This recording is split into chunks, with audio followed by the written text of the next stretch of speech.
What up, everybody? This is the Dr. Football Ultimate Patriots podcast. How's everybody doing tonight?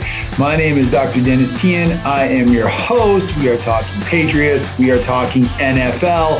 We have an awesome episode planned with an absolute ton of stuff to get to, not the least of which is everything that broke this afternoon around the NFL trade deadline, which was what we're going to start it off with. Joining me as always, the CEO of Hedge Better, Justin Fine. Justin, man, what is going on? How you doing, my man? You know, I'm doing good. I'd be doing a lot better if we had something to celebrate. In Foxborough this afternoon, Patriots absolutely silent at the deadline. And I see a lot of people frustrated about it, and I think rightfully so. I'm frustrated. I'm sure you're going to tell me you're frustrated. So, you know, I'm kind of actually not that frustrated. Interesting. Okay. Believe it or not, because I mean, I don't know. I just feel like they got to start building through the draft, and I don't want to see them give up a ton of draft picks. Now, I will say, if you look across the league, some really good players went for like mid-round picks. Yeah. And I would have liked to have seen them do something like that. But I'm not going to rip them to shreds because they didn't do anything, because they've got a good thing going here. Look, I've said for 2 years, this team is better than we thought it was. There was bad coaching with Belichick's final year, and then Mayo's first year was a disaster. I think that's sort of been validated this year. Pair that up with the development of Drake May to an elite level and the upgrading coaching, and I think you have a very viable team as is. I would have liked to see them add a piece here, but you know, they have more needs than they were going to fill at the trade deadline anyways, and they kept their draft picks and took the long-term view. I can't kill them for that. This team needs to rebuild through the draft. You know, here's my thinking is I don't hate hanging on to the draft picks. I don't hate wanting to build through the draft. Here's a couple things that bother me. The first thing is, if you're not going to be buyers at the trade deadline, then why did you get rid of some of your depth for essentially pennies in the dollar, right? You got rid of, you moved Kyle Duggar, you moved Keon White, like edge and safety. Like those are two positions I'd like to have experienced guys in this organization. Just even if they're not playing up to their potential or not, you don't think there's a long-term future for them. You know, if you're not going to bring in somebody to replace them, you're just basically getting rid of your depth for nothing at that point. So I don't like that. The other thing is, you know, I look at a couple of those trades that were made. One of them that really sticks out to me is the Jalen Phillips to the Eagles for a 3rd round pick. And, you know, we needed, you know, I understand not wanting to give away 1st round picks. I understand not even wanting to give away 2nd round picks, but you could have gotten a guy who's still in a rookie contract for a 3rd round pick that is a former 1st round pick. He's healthy, and he would have given you much needed depth in talent at a position that you need. Like, I don't think they should have gone out and traded the world, but I think there's a couple guys that it would have made sense for them to make moves on, especially when they give away their depth. So that's my thinking. Yeah, and I kind of agree with that. I mean, I look at teams like the Colts and the Cowboys trading 1st round picks for big name pieces, and I have zero reservations about that. Like Indianapolis, if you want to trade 2 1st round picks for Sauce Gardner and mortgage your future, by all means, go ahead and do it. They think they're more of a Super Bowl contender than I think the Colts they are, to be for sure. But look, you're right. Like, how about Rashid Shaheed going to the Seahawks for like a 3rd and a 7th? Like that's the kind of move that I think we can both agree we would have liked to see the Patriots make. Phillips for a 3rd round pick. There were probably depth pieces that were out there. Maybe Jacoby Myers went for a 4th and a 6th. I don't know. Is he really worth trading 2 draft picks for?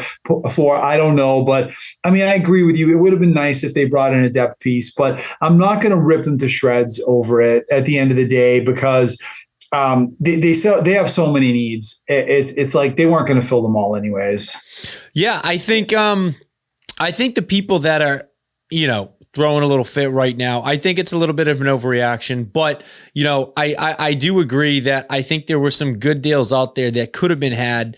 And the fact that we didn't make any moves on them, you know, it does make me question it a little bit. You know, I'm not a fan of. I wouldn't have wanted them to go out and trade 2 first-round picks for Sauce Gardner, right? Like that's something that I think would have been over. Too much. That's too much. That's overkill. But again, just like some depth pieces, edge rusher, receiver, O-line. It's like it's just something to show that, hey, this team is on the right path this year. We got a good shot to make a little bit of a name for ourselves later on in this season, and we just want to have a little bit of depth just to kind of pad the roster in case anything happens. So I that's just what I worry about with this roster. I think they were, even though they have a lot of holes, I would call them top heavy in the sense that they don't have a ton of depth to back them up. Yeah, that's true. And I mean, the other thing you have to think of is this franchise's track record of drafting in the middle rounds has been extremely poor the last few years. So if you can get an NFL piece, like why not do it? If you can get a guy that with playmaking ability like Shaheed or, someone like a Jalen Phillips, like what are you really giving up? Like, right. Giving up what? And the next Kyle Williams, the next, exactly. Whoever mediocre guy or even worse than that. So yeah. I mean, it's definitely a fair point, but I think they're playing the long game. I think they obviously feel like they're way ahead of schedule. And, Justin, at the end of the day, the fate of this team rests solely on, I think, Drake May's shoulders. And if he can continue to sustain the level of play he's on, the defense has been great. The coaching has been great. A lot of these other guys have stepped up. But what this team does or doesn't do this year, now, especially with the inaction of the trade deadline, it really all falls to Drake May. Yeah, it does. And I'm sure we're going to get into Drake May's performance this Sunday against the Falcons. But yeah, I mean, look, you're kind of living and dying by Drake May this season, and I'm okay with that because from what I've seen, I think you got enough to hang your hat on. And I got to be honest, just to wrap up, I guess the depth conversation piece, I really wasn't looking for them to make any moves at wide receiver. I actually think receiver. I know Booty could be out a few weeks with the hamstring potentially, but I think that's actually one of their deeper positions, just from my point of view. I think you have a bunch of 2s and 3s, unless you're going to go out and make a splash for a big number 1. I think you got plenty of depth at the receiver position. So I really wasn't mad about that. I wanted to just, I just wanted to see them maybe pad the defense or the O-line a little bit. So. Yeah, for me, I thought it was O-line, and O-line should be the priority. I just feel like they have to do a better job of protecting Drake May. They've given up how many sacks? Like 36 sacks, some ungodly. That's just not sustainable. I mean, it's just not. And I know the line, sometimes it's better. It feels better. But and some of those sacks are May's fault, let's be honest, because we'll talk about him. But I would have liked to have seen them make a move to protect him a little bit better. And then maybe an edge rusher, but none of it happened. I do want to talk a little bit about some of the other big moves. I mean, the biggest move is obviously the Sauce Gardner trade. And if your thoughts you have on that trade, I'll tell you, I love that move for Indianapolis because I love to just see them being aggressive and swinging for the fences. I don't think it makes them a Super Bowl contender because I don't really care who's on that team because I still don't believe in the quarterback. And that's just until proven otherwise, that's just where I am. So, I love that they took a big swing, but I think it will end up being a swing and a miss because I still don't believe in the quarterback. Yeah, I think what you're speaking to, and I kind of feel this exact same way, is that it was a good move in the sense that was their biggest area of need, and they went out to try to fill it aggressively, right? But to your point, I don't think having or not having Sauce Gardner is going to make a difference in terms of, the outcome at the end of this. Like, I think having Sauce Gardner maybe wins you like one extra playoff game. It doesn't take you to the Super Bowl. I don't think it wins you a Super Bowl. So, it helped them fill an area of need. They were struggling a little bit in the secondary, especially at cornerback. They went out and they drafted a good young player. But I think even what we've seen out of Sauce Gardner, he's one of those guys too that I think is still living off of his hype from college in his rookie season. I think the last few years have kind of proven, if anything, that he's a little overhyped right now. Now, look, that could be a result of him playing in a super dysfunctional franchise on a bad team. And maybe, it's one of those things where, look, he's just not bought in New York. But I think he's a little bit more hyped than results at this point in his career. Yeah, I mean, look, ask yourself this: if Sauce Gardner was really that great of a cornerback, would they ever part ways with him? And that was like one of the first things I thought of. Like, maybe Sauce Gardner is a little overrated. Sure, big name, first round pick, lots of hype and reputation, but maybe the coaching staff there isn't totally enamored with him because I don't know if you have a true top 5 player in this league or at their position. Do you trade that player even for 2 first round picks? I don't know. It's definitely questionable. I mean, the Jets obviously feel like they're heading towards towards a big rebuild, right? And I mean, they're clearly, selling off their assets, trying to get as much draft capital as possible. They move Quinnen Williams, they move Sauce Gardner, and with 2 moves today, they pick up 3 first round picks in a second, right? So it's they're definitely gearing up for a rebuild, and they're going to have a bunch of draft capital moving forward. So you know what? Maybe they look at it like, look, if we're going to clean house, let's clean the whole house and let's get as much back as we can. I mean, this is one of like the all-time gut jobs that I can ever remember in the NFL. And if you've listened to the last few episodes of the podcast and Justin, I've been saying the Jets are going to screw this up. They're going to win just enough games to knock themselves out of the top of the draft. And I got to say, I'm not sure if I love this move for them, but what I will say is you got to do something drastic to change the direction of the franchise. Yeah. When you're on like a 50-year run of just being sucking, okay, right, which is the Jets, okay, you've got to do something radical. You look at the draft capital the Jets have picked up now. They're going to have 2 picks in 27 and 2 picks in 26 and 3 first round picks in 27.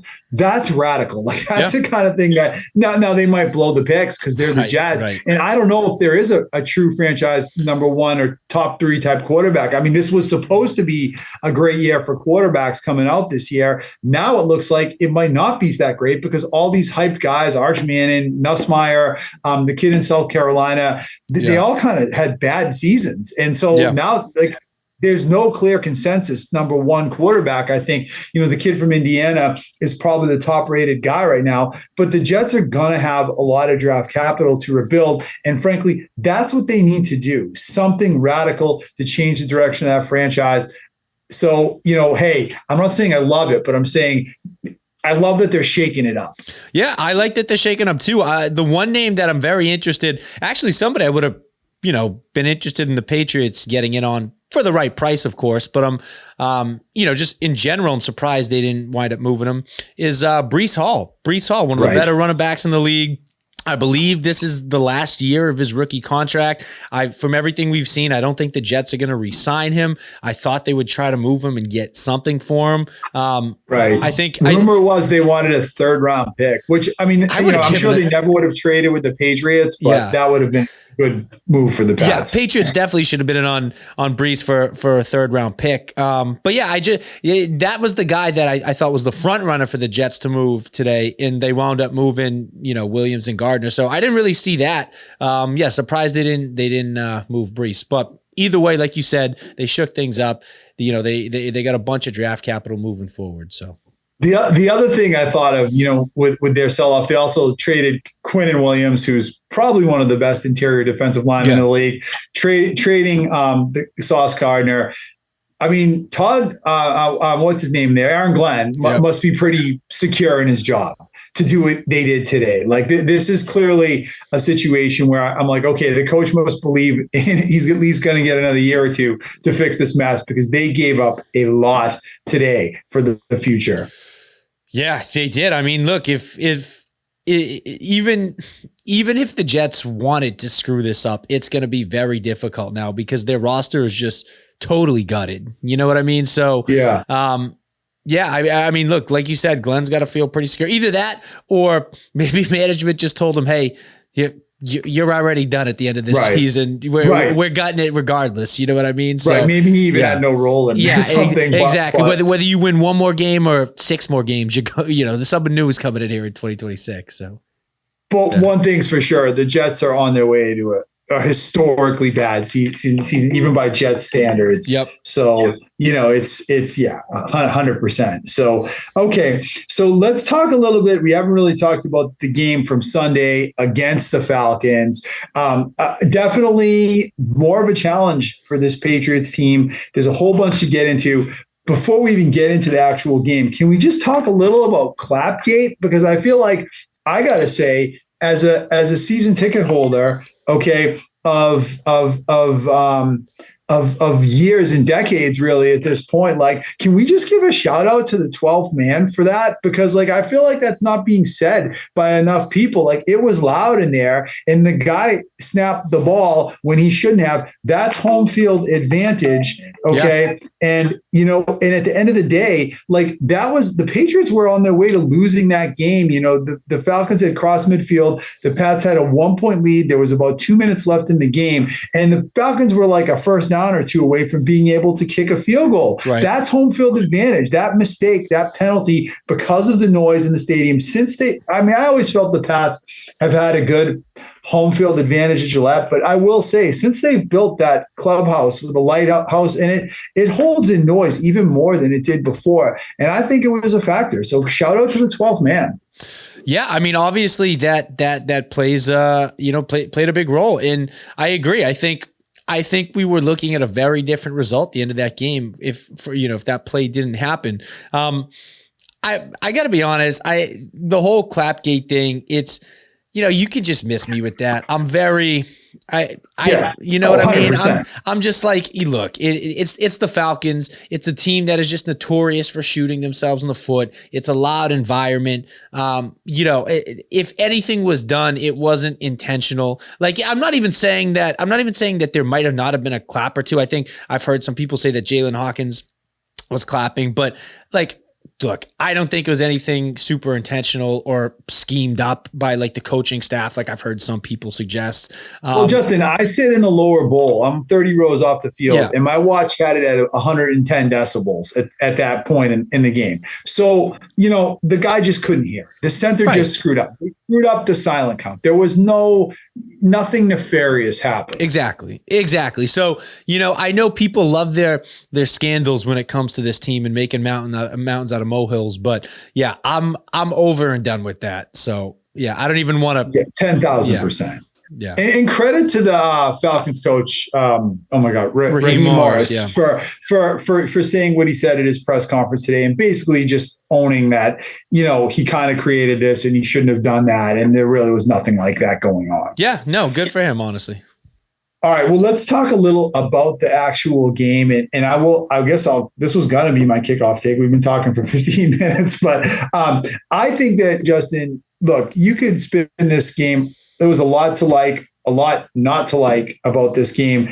To me, this is a situation where Patriots fans should be super encouraged by the fact that they won this game, because this is how you win in the NFL. It's never perfect. It was never perfect when Brady and Belichick were here, for the record. Brady had bad games, turned the ball over, bad passes. They had bad games. But you should be thrilled if you're a Patriots fan today, because when you develop a culture change, which has been really one of Vrabel's points of emphasis this year, changing the culture and building a winning culture, right? And that comes into play in games like we saw on Sunday. And this has been the kind of game that we have watched this team lose the last 4 or 5 years again and again and again. And on Sunday, they won it. And I think the culture change that Mike Vrabel has installed is a huge part of why they were able to endure this resiliency they faced, the mistakes, the bad play, bad breaks, and still come out on top. To me, that's super encouraging if you're a Patriots fan. I totally agree. I mean, look, I know that the Patriots have looked really good the last few weeks, and they've had some easier games in the schedule, and it's kind of all been sunshine and rainbows. The reality is, not every game is going to be a cakewalk. You're not going to play perfectly every game. Your quarterback's going to have struggles. Your team's going to have struggles. But just like you said, good teams find ways to win games that they probably shouldn't win, or games that they don't play their best, right?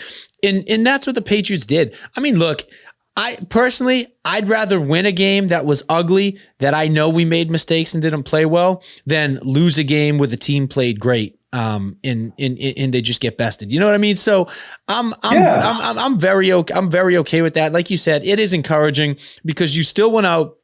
You beat a team that is talented. They played you tough, and you didn't play your best game. And your quarterback didn't play his best game. Nobody played their best game. I will say too, I know we're saying Drake Maye didn't play his best game.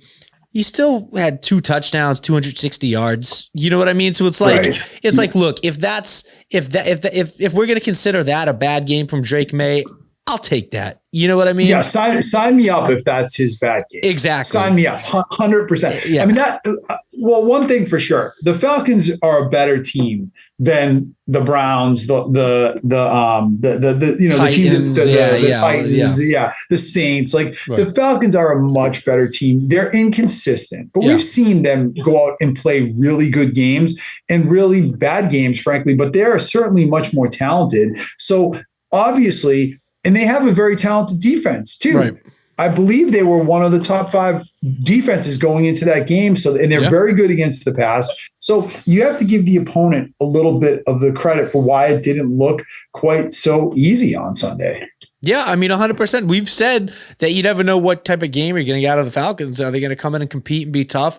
Or are they going to roll over and die? And they came in to compete and they played tough. And that Falcons defense, I mean, look, Maye fumbled the ball, but I mean, that was because of the defense, right? Like, the defense played well. And so, again, if 260 and 2 turnovers is your bad game for Drake Maye, I'll take that 100%. Let's not forget that, the coaching staff still showed the ultimate confidence in him at the end of the game when they went to go ice it instead of punt, instead of run a give up play on third down. And Drake Maye, all the poise in the world, like we would expect him to at this point, hit Hunter Henry and ice the game, right? And that was, like that. 1,000%. And why wouldn't they have confidence in him? Because at the end of the day, they're 9 games into the season. Drake Maye's only turned the ball over 6 times, including fumbles. He's lost 2 fumbles and he's thrown 4 picks. That's damn good when you consider how much they throw the ball. Right. And the fact that this is still a bottom 12 roster in terms of offensive talent. I'm sorry. I know some of these guys are developing, but this line is an average, below average line, and the receivers are average receivers still. Right. I mean, Maye is making them look better, but that's really what they are and have been. So it's not like Maye is rolling out there with like this super team. This is still a very much a work in progress. And the guy still is not turning the ball over. I mean, yeah, he had 2 on Sunday. It was a bad look against a good defense, but I mean, I can understand why they still trusted him at the end of the game because he really has protected the ball by and large. Exactly. And look, the trust paid off 100%. And so, yeah, I like you said at the beginning of this take, I'm more encouraged than discouraged by far. I think, what you saw was a team that, went up against a pretty, decent defense, not a bad opponent. They struggled a little bit at times, but they still found a way to win a game. And look, you take it. It's not easy to win games in the NFL. They don't all have to be pretty. Exactly. And just to say this too, like, look what happened to the Lions on Sunday. Look what happened to the Chiefs. Look what happened to the Packers, right? So good teams losing all across the league against really lesser opponents. So that, so the fact, if you're the Patriots, you were able to win that game, you should be very happy about that. Totally. All right, let's talk, Justin, a little bit about Drake Maye and a little more about his performance specifically, because, look, like I said, I would say to Drake Maye, if you ask me, okay, don't let the turnover get you down, right? Because I felt like there was a little bit of the kind of thing we saw against the Raiders on Sunday, where once he gave away that fumble right before the half, I felt like he played a little bit, I don't know, in a shell. It might have been a little bit the coaching too. A little bit of that might have been on Vrabel and McDaniels, but I felt like he turtled up kind of like he did against the Raiders. And I didn't like that because I'm sorry, like I said, he has by and large protected the ball. Yeah, you threw a pick. Yeah, you fumbled. Guess what? Go out there and sling it. Yeah, I mean, look, I know the Patriots only scored 3 points in the second half, right? Agreed. May did look a little bit shell-shocked in the second half, at least compared to what he normally looks like. And again, like you said, you don't really know how much of that is the coaching and the play calling, or whether that's, May himself. I think I think the biggest takeaway from that is that, like, look, while he didn't maybe look like himself, he didn't implode. And how many times have we seen quarterbacks in this league, when it rains, it pours. And when they have a bad half or have a bad turnover, the roof just comes off, right? And they just totally melt down. We've seen it a ton of times. So you know what? Yeah, he wasn't his best in the second half. Yeah, he had a bad turnover at the end of the first half. But the kid did not melt down like we've seen lots of quarterbacks do in those situations. He didn't melt down, but I did feel like he turtled up a little bit. And I thought some of it was coaching too. I felt like they got kind of conservative. I don't know. Does the Kayshon Boutte injury, like, how does that factor into all this? Where like maybe losing kind of a guy that's kind of become May's security blanket is part of it too. Definitely Kyle Williams and May are not at all on the same page like he is with Boutte. And that's a big issue, especially if Boutte misses time. But, I felt like they coached very conservatively, and I felt like May was afraid of making another mistake. And I don't like that, because look, I like Drake May as a home run hitter. And I think the Patriots should be willing to live with the fact that occasionally he might turn the ball over, just like Josh Allen, just like Pat Mahomes, just like Lamar Jackson, because he makes so many plays. And you even saw that on Sunday. For all the problems that he had, he made a ton of plays and really was the reason they won that game. He did. Look, part of it too can maybe just be, the thought process of that when you had, I believe it was a 3-score lead they had at one point, right? Like when you have a 3, I think it was a 3-score lead before the touchdown it was a 21-7 lead before the fumble.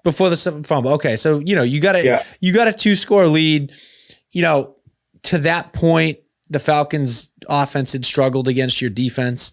Maybe you figure, hey, let's not beat ourselves in this situation. Let's rein it in a little bit and try to melt some clock and let our defense do its thing. So, I maybe that was the angle. I agree with you. That wouldn't have been my first choice, if it was the coaching that kind of reined him in a little bit.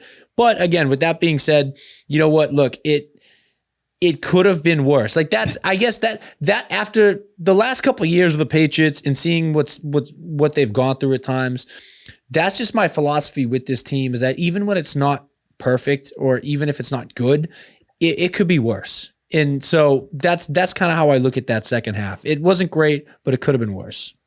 It wasn't great. And you're right in some ways, but only scoring 3 points, you're not going to win many games if you only score 3 points in a half. So, this is my answer is like, hey, Drake May, you're a home run hitter.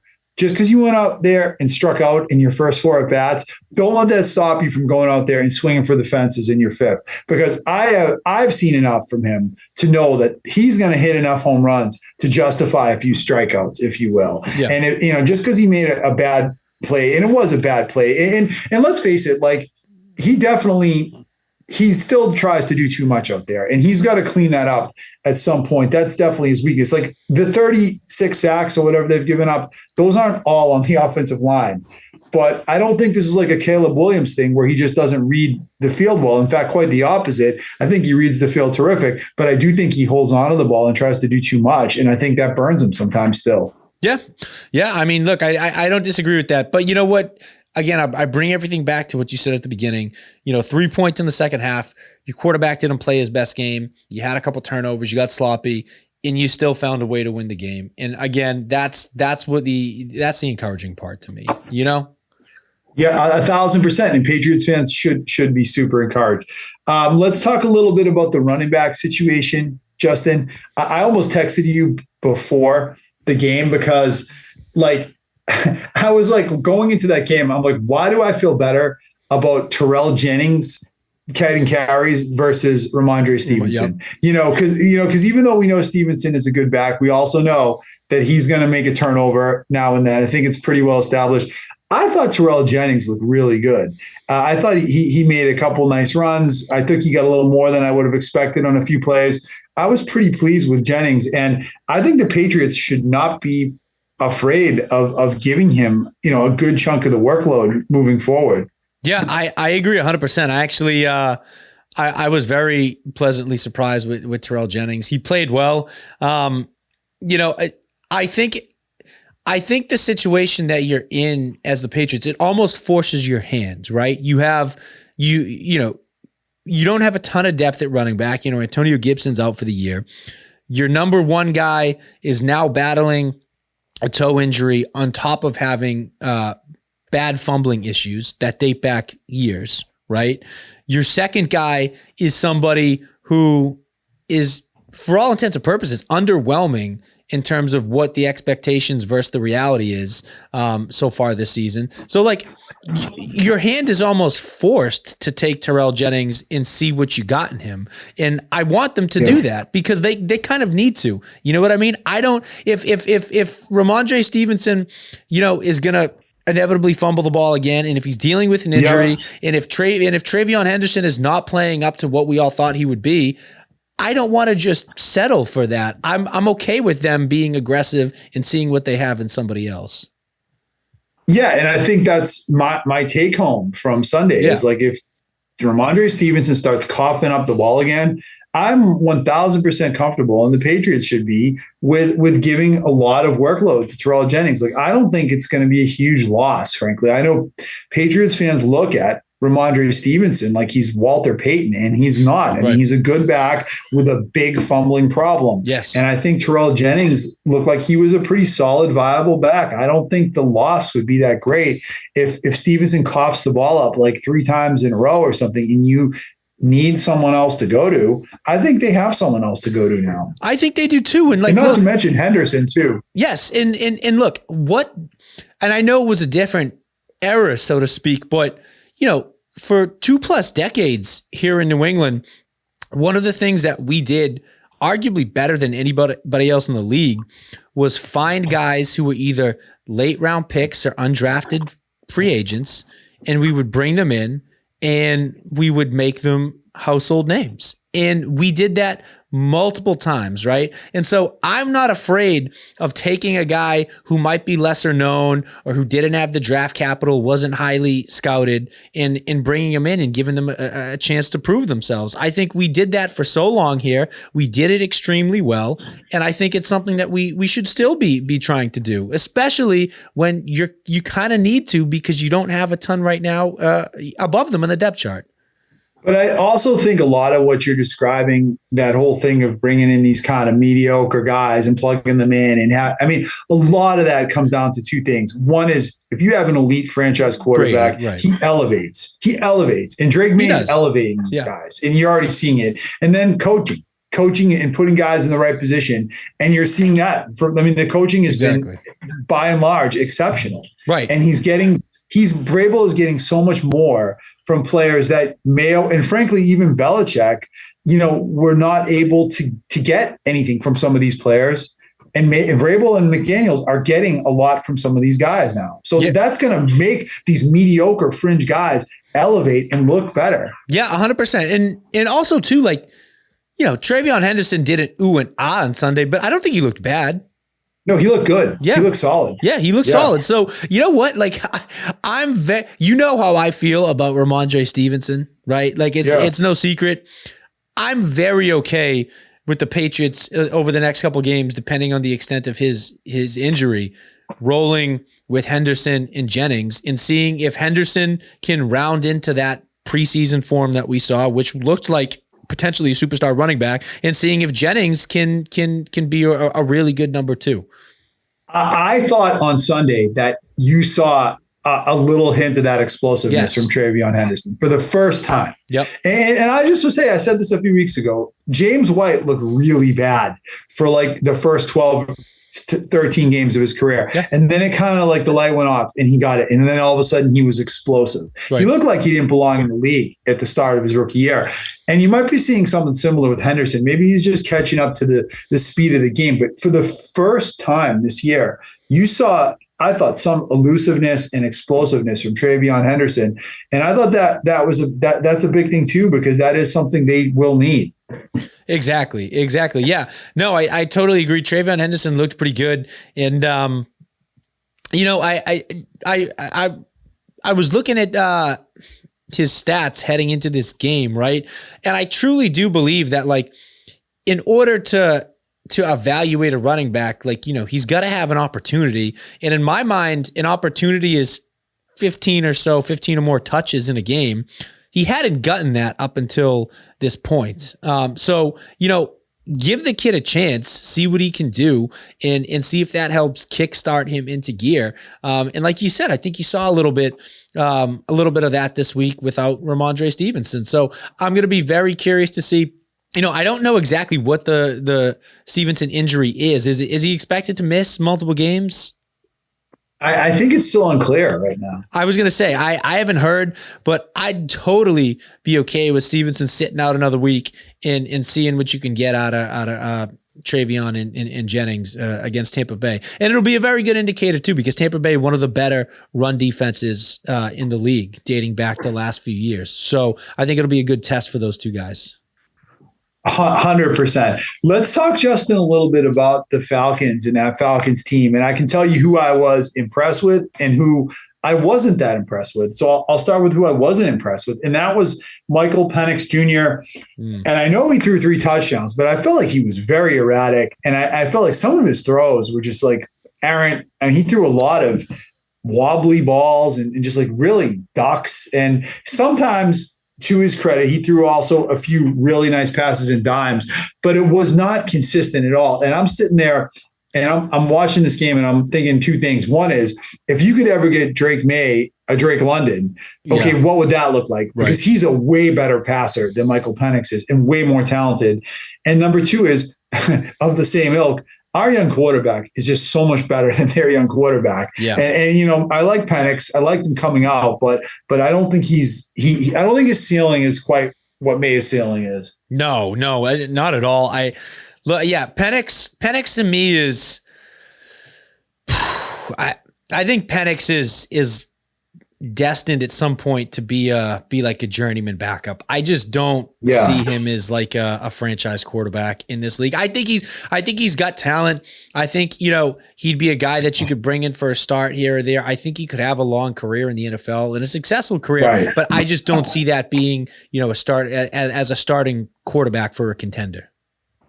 Yeah, I don't disagree with that. It just feels like, one is it feels like he, like, to drive the ball downfield, he really needs to be fully protected and able to set. And if he can't do that, his passes I thought were like very erratic. Oh yeah. Look, consistency has kind of been his issue for a long time. You know what I mean? Like, since he's come into the league. Right, since college. Right, consistency is it's not that he can't flash at times, or, you know, he can't he can't put together a nice drive or a nice game. It's just the consistency to be able to do that game after game, you know, throughout an entire season. That's been his issue, and we saw it again. Yeah, 100%. All right, let's talk about Let's talk about anything else on the Pats, Justin, or you want to bring it to around the league? Yeah, let's do around the league.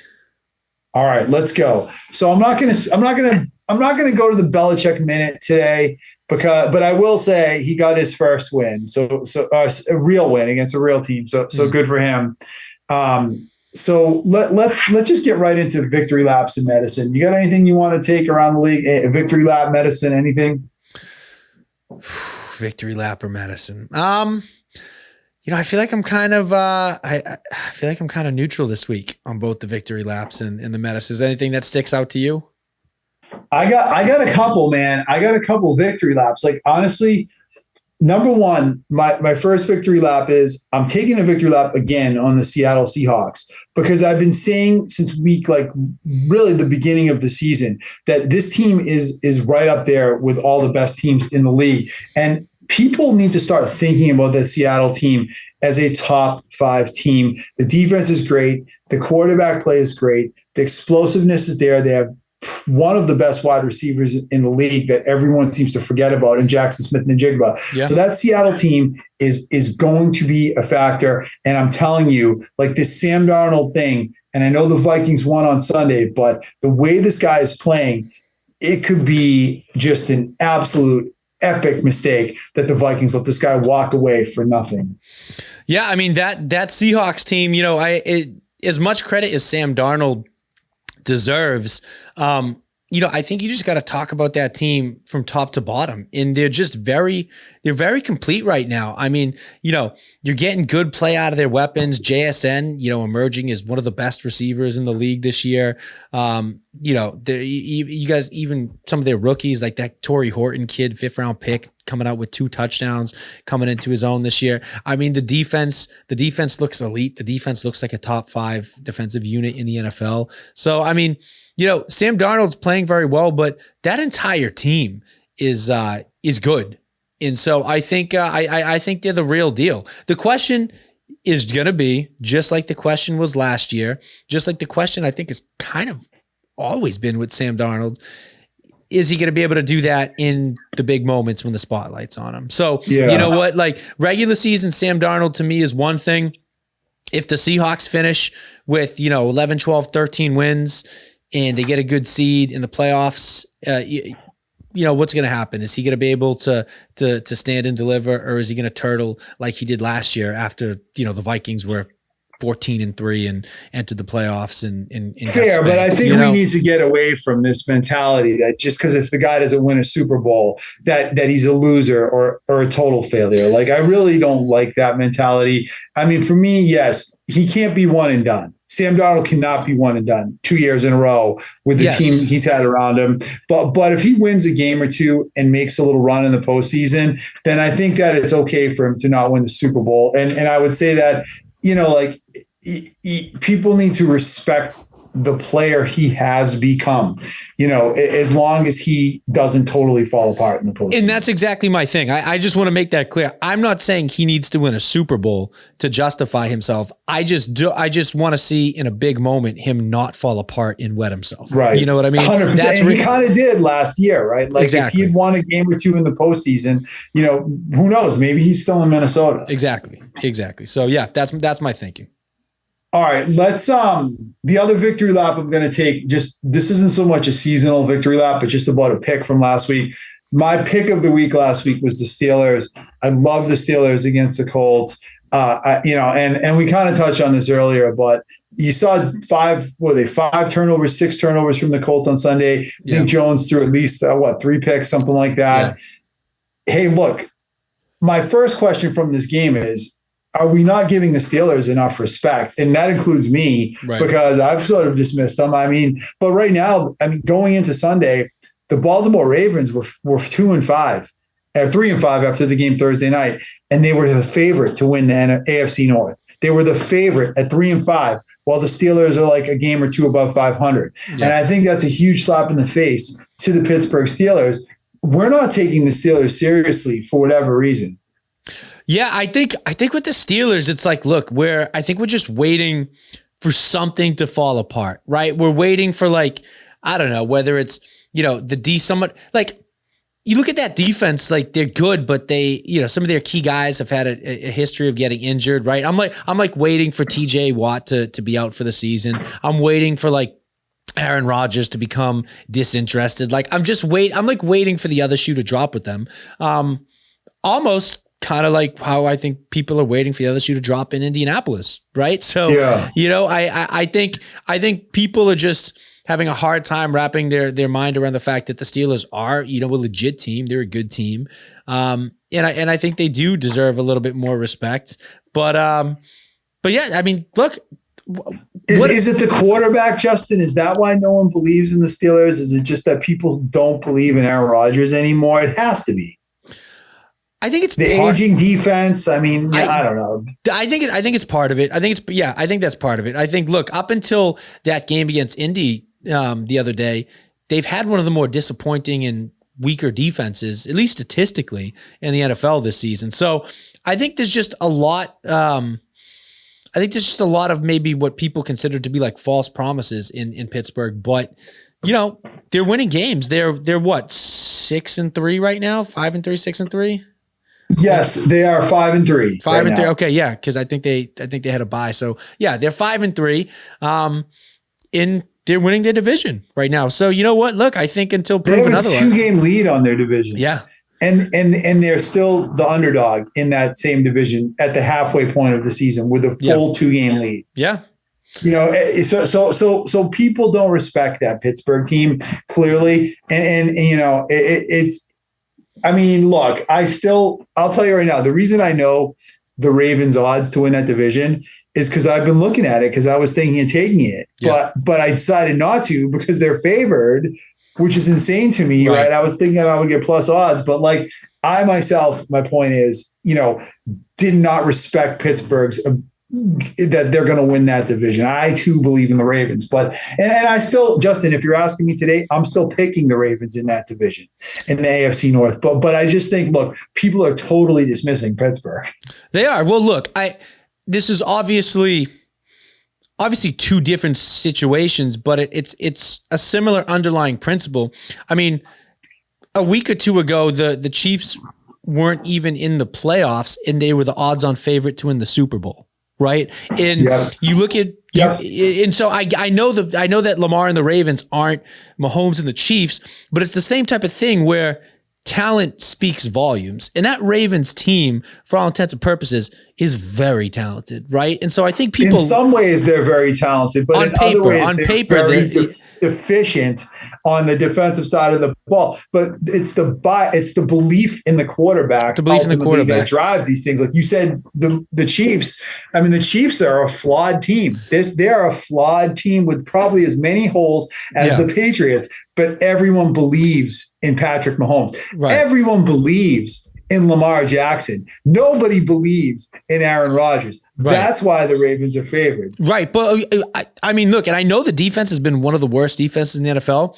Just look on paper, right? Like look at, like anybody out there listening, just Google the depth chart, the defensive roster for the Ravens. On paper, that should be a very good defense, right? And so it should be, and they've been decimated by injuries. Right. So I think you have that belief that once they are healthy, they have talent, and talent is capable of flipping a switch in performing. So, look, who knows what's going to happen? Like you said, there's still a couple games behind.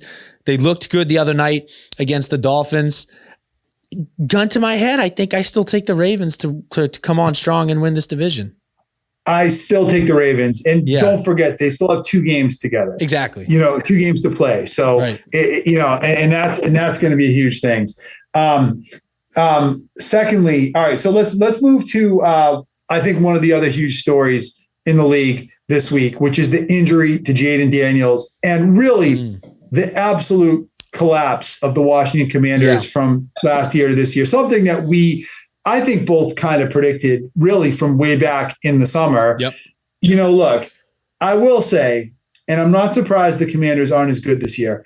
I am 1,000% done with RG3 and Jayden Daniels comparisons. Yeah. Do you know why RG3 was not a successful quarterback? I'm so tired of this revisionist narrative that he got hurt and that's why his career. RG3 was not good. He was not a good passer.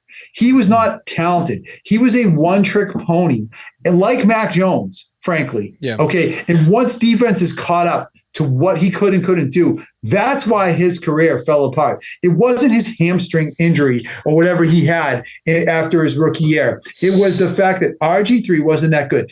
Jayden Daniels is that good. Jayden Daniels is a talented passer of the football. He is a total package player. He may not be able to stay on the field because he's not healthy. There might be other things that come up, but I can't take these RG3 Jayden Daniels comparisons when Daniels is just a much better quarterback. Oh yeah. I mean, I don't even think it's close. Jaden Daniels is a very good quarterback. But look, health is the name of the game right now. And Jaden Daniels has had trouble staying healthy this year. I know a lot of people are knocking Dan Quinn in the coaching staff for having him in the game at that point. Down. What's your take on that? Look, my take on that is it's very easy to be a Monday morning quarterback and after the guy gets injured, sit there and say that he shouldn't have been in the game.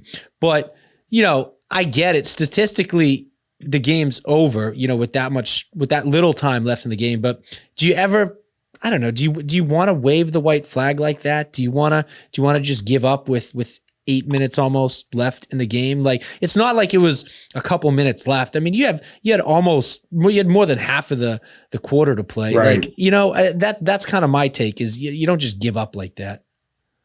Yeah, I mean, I agree with you. It's easy to it's revisionist history. And let's face it, this Commanders team, they haven't been good. So what are you going to pass up opportunities to go out there and work and improve? Right. I mean, you only get so many chances. Football players play football. It's not like there was 2 minutes left.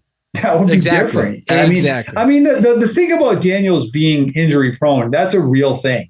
And I'm not disputing that might be something he has in common with RG3, but his ceiling is just so much higher. Now, if I'm going to take medicine on anything from this week, it's got to be that I did take the Commanders on Monday night against my beloved Seahawks that I've been touting all year. But somehow at 8:07, right, I managed to convince myself that I should take the Commanders at home.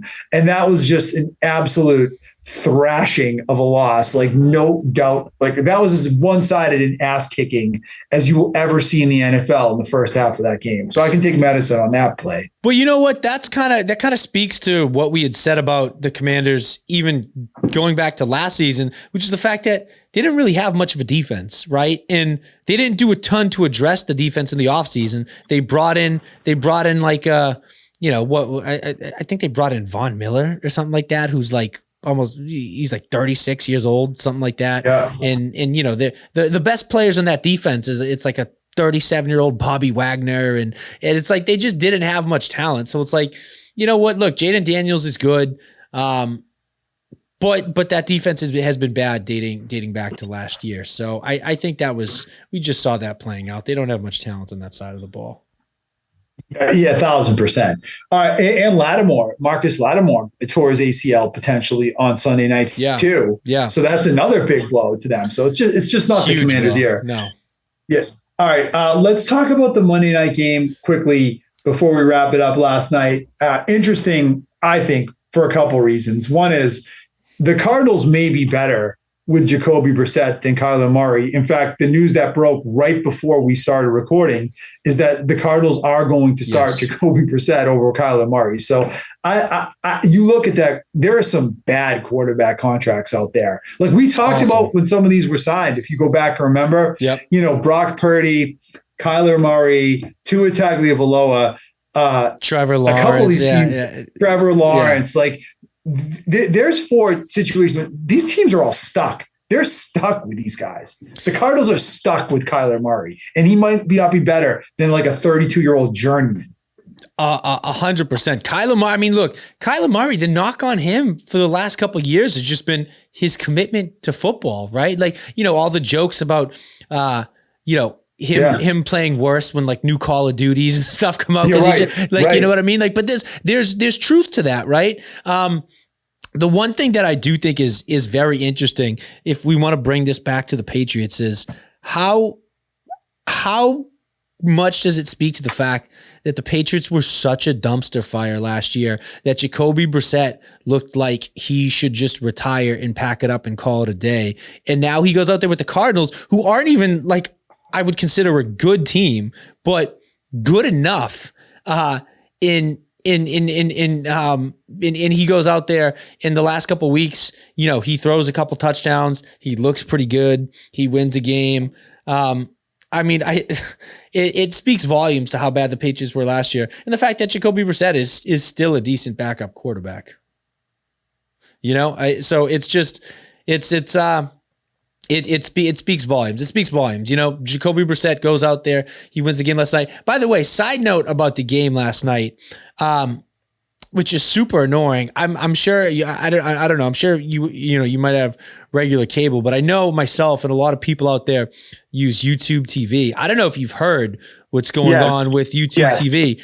I wasn't able to watch the freaking game last night. You weren't? No, because YouTube TV in ESPN are in a little I have YouTube TV because I have the Sunday Ticket. In addition to cable. So I'm getting these emails and it's ridiculous. Oh, dude, so ridiculous. I mean, look, obviously that affects your Monday Night Football, but that affects a ton of stuff. That affects college football. It affects college basketball. It affects a bunch of things. Everything. And so it stinks because personally, I've had the other streaming cable services, Hulu Live, a bunch of them. YouTube TV is the best one by far, but without ESPN, I mean, that's just so annoying. So I'm going to have to fix that because Justin, 80% of the television I watch is on ESPN. Yes. But honestly, so it's a deal breaker for me. Like at any price. The only reason I have the cable streaming services is for sports. I don't watch TV for anything other than sports. Same here. You know what I mean? So yeah, it was very frustrating for sure. I mean, hopefully they'll get that figured. I can only imagine how frustrating that was for anyone that was hoping to watch the Monday night game. That's literally the ability to watch Monday Night Football. I think for a majority of us football fans out there is what makes a Monday palatable. You know what I mean? Like you start the week and you got a long week ahead of you, but you get to come home and you get to watch some primetime football, and it just makes things that much better. And so I got to do something because I'm definitely not going to go the rest of the year without the ability to watch Monday Night Football. But just a total, I think, scummy move by ESPN. I think they're really holding out on this one, putting YouTube TV's feet to the fire. But very frustrated that I wasn't able to watch it last night. Yeah, but you know what? You didn't miss that much because that was kind of a dog of a game. The only thing that was really enjoyable about it was watching the Cowboys just fall apart at home was kind of enjoyable. And that was a thrashing. And you talk about Brissett and what he was here versus there. And I will say this, last year when Drake May came in for Jacoby Brissett, there was this little stat that went around that when Drake May was in there, the Patriots scored a full touchdown more per game with May than they did with Brissett. Do you know right now the Cardinals are scoring a full touchdown more per game with Brissett than Kyler Murray? So what does that say about how bad Kyler Murray must suck? Yeah, no, big time. I mean, Kyler Murray has been underwhelming for a long time now. And from what I'm hearing, there's rumblings that it might be a done deal that the Cardinals are going to move off from him in this offseason. But, like you said, there's so many teams now, just the way the quarterback market has played itself out in the NFL, where it just seems like every quarterback is getting it's record-breaking deal after record-breaking deal. Everyone keeps trying to reset the market. Right. And you got these totally average, questionably even start-worthy quarterbacks getting these ginormous contracts that are just totally handicapping teams. It's like, they're just one of many teams that I think is going to be faced with a really tough quarterback decision. Not tough in the sense that the talent isn't there and the ability isn't there, but tough in the sense that what do you do? Because you handcuffed yourself by giving this guy so much money.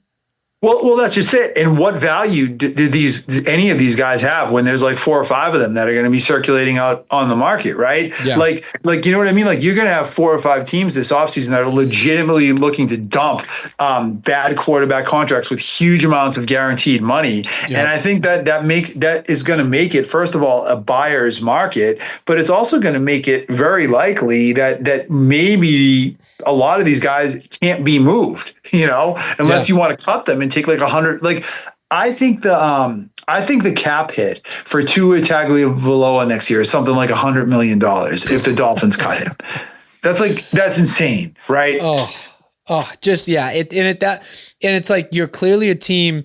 It's funny too because it's and I guess this is just par for the course, but all these teams that have these bad contracts. You talk about Tua, you talk about Kyler, you talk about you talk about Trevor Lawrence, a couple of these others. They're all teams that need to bring in talent. They need to rebuild. They're on the cusp of needing to like perform a gut job and start from scratch. And it's like, how do you do that when you just have so much tied up in your quarterback contract? So it's going to be interesting to see how it plays out. I wonder if it serves a lesson. I don't know. It's tough because it's like, I don't think these organizations can go backwards and start paying their quarterbacks less, right? Yeah. But maybe, you start to see organizations giving their QB second contracts earlier on in their career, maybe hoping that you can get away with paying them a little less if you sign them a little earlier.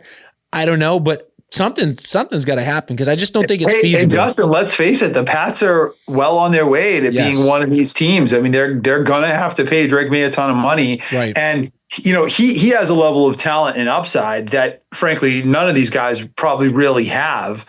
But you just never know. He looks great now. Things could change down the road. I mean, this is sort of life as it is in the NFL. Brady always took the Brady discount. That's just not going to happen. That just shows you how special the whole thing was here for so long. But that just doesn't happen in today's NFL, certainly, and with most quarterbacks. Out of all those guys, I do like Purdy, and I wouldn't give up on him. And I would also say the same thing about Tua. I don't think the Dolphins should give up on him. I think they should get him a real NFL coach and surround him with some talent and see if they can build around him. Yeah, I mean, that's one way to look at it. The other way to look at it is, I mean, look, who was a team that kind of handcuffed themselves and found a way out of it? Just look at what Denver did, right? Denver was like totally crippled by that Russell Wilson, that Russell Wilson signing. You bring in a guy like Sean Payton, you draft a guy like Bo Nix, you surround that team with a bunch of talent from top to bottom on both sides of the ball. And now here we are, we thought that organization was going to suffer for a long time because of that deal. And they're in the mix as one of the better teams in the NFL. So there is a way. We said it on draft day 2024. I said, and I think you agree with me, I love that Bo Nix move because I love Bo Nix coming out. Yeah. And I said, if the only way you can crawl out from under the rock that Russell Wilson's contract left the Denver Broncos under was to hit on a quarterback in the first round of the draft and almost neutralizes with that rookie contract, the bad contract you just signed. And that's exactly what's happened. Well, 100%. But as we talk about all the time, what's the failure rate of some of these first round, even first and second round quarterbacks, right? Like it's very tough to hit in a quarterback. It is that pans out. So it's like if you're banking on getting yourself out of one bad decision by potentially compounding that with another bad decision and wasting high draft capital on a guy that doesn't pan out, it's roulette. You're rolling the dice at that point. So it's going to be interesting to see what these teams do. But all the talk leading up to the draft was that Sean Payton loved Bo Nix, that Bo Nix was Sean Payton's guy. Yeah. And Sean Payton is a smart guy that understands what it takes to play quarterback in the NFL. So he saw something in Nix. He went all in for him, and it's kind of worked out. Yeah. Well, and to that point, right? Yes, you have to hit on the quarterback, which they did with Bo Nix, but you could argue what precedes that is bringing in a competent head coach who can change the culture of that franchise. And, you look at some of these teams like the Dolphins, they need that. I would argue that the Cardinals need that. I'm not a believer in Gannon. I'm not a believer in McDaniels. It's like you need to, before you even think about bringing in a rookie quarterback, you need to bring in a coach who can right the ship in that locker room. But yeah. 1,000%. One other quick thought about the game last night.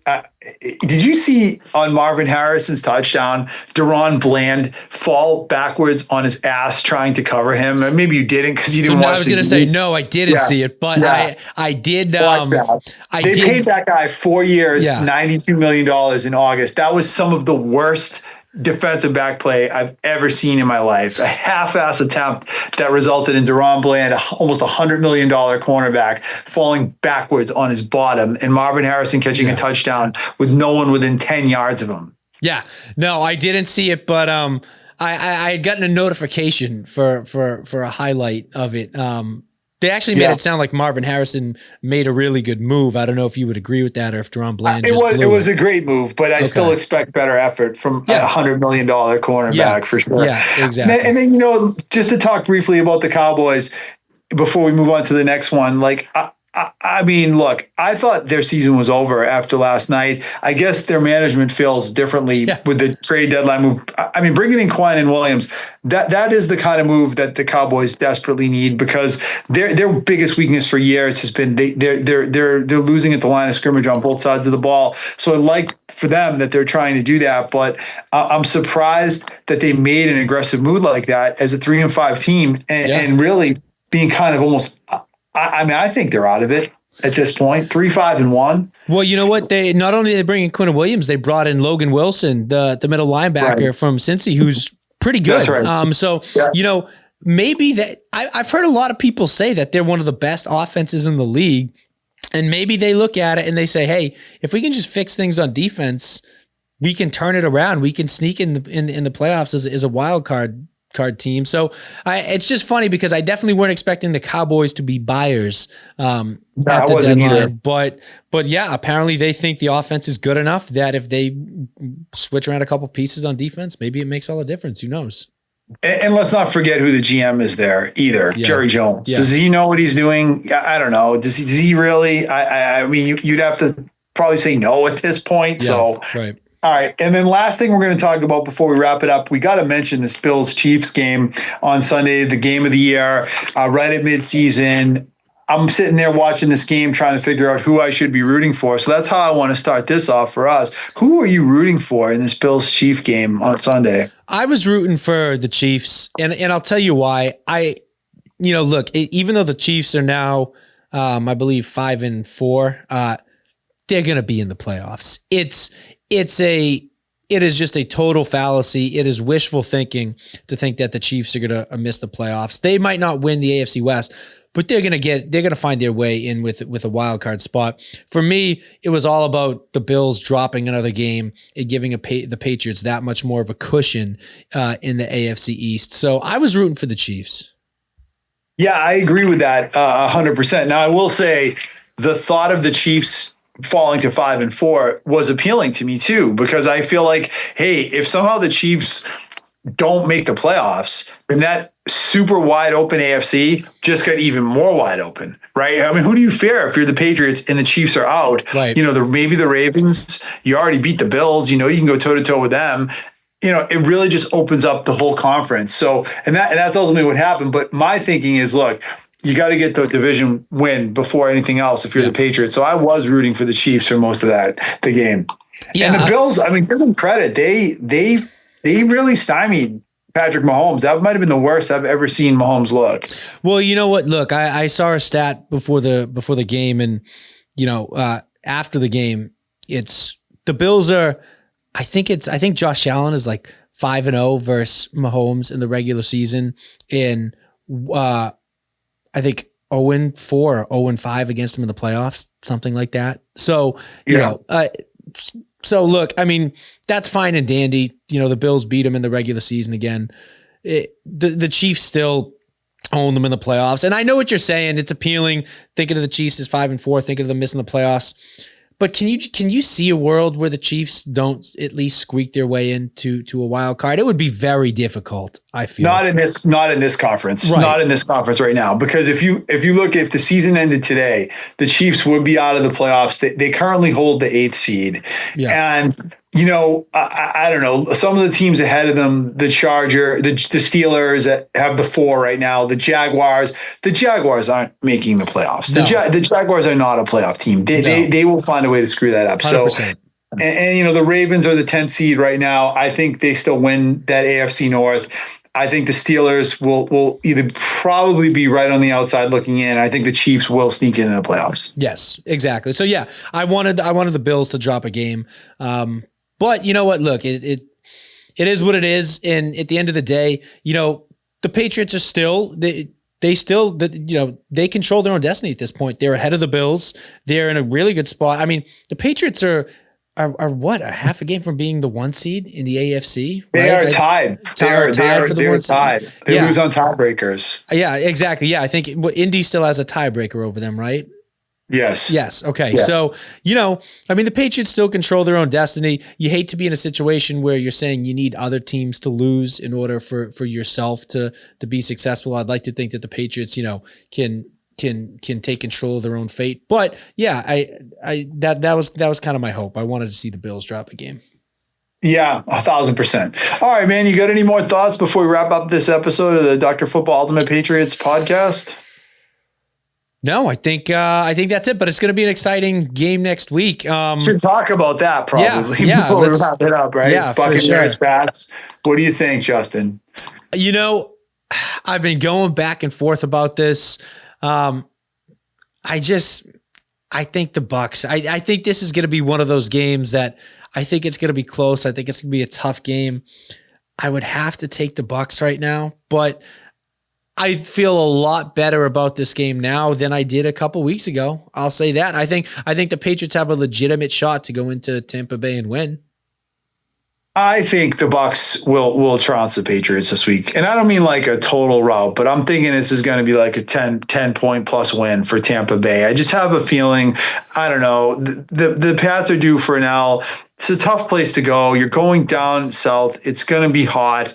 I think this Bucs defense on the road for the Pats, I think May might turn the ball over once or twice. I mean, to me, for them to have any chance in this game, May cannot turn the ball over. That's if you give the Bucs a couple with that offense, that's it. You're done. Yes, on the flip side, the Patriots defense can't start slow. They can't start out letting Baker get hot and letting the Bucs jump out to an early lead. You don't want to be playing from behind all game against these guys.